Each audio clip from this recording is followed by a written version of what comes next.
Your power tool's motor uses two carbon brushes to conduct electricity to the armature. They do this through the commutator. The carbon brush will wear down over time from rubbing against the rotating commutator and will need to be replaced. Worn brushes can cause excessive sparks around the commutator. Sparks can also be caused by a damaged armature, so you'll want to carefully inspect both if sparks are present. Replacing the carbon brushes is a repair that you can do yourself, and I'm going to show you how. Hi, I'm Mark Socha.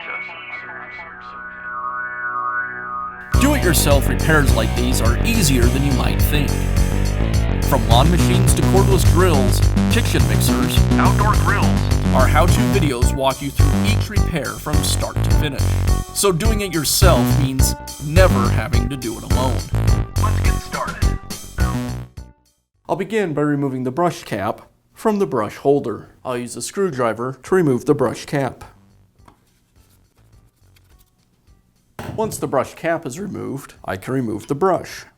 To install the new brush, I align it with the brush holder and insert it.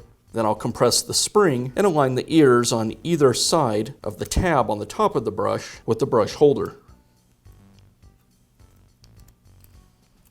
With the brush in place, I'll place the cap over the brush and secure it with the screwdriver. I like to rotate it backwards until I hear the threads click into place.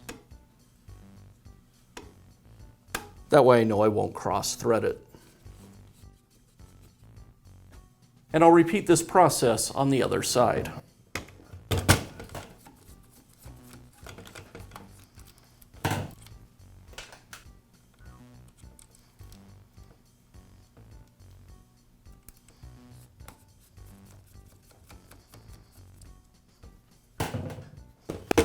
And that's all it takes to replace the carbon brush set on your power tool. Be sure to check back often for new videos and expert advice. If you found this video helpful, give us a thumbs up And leave a comment.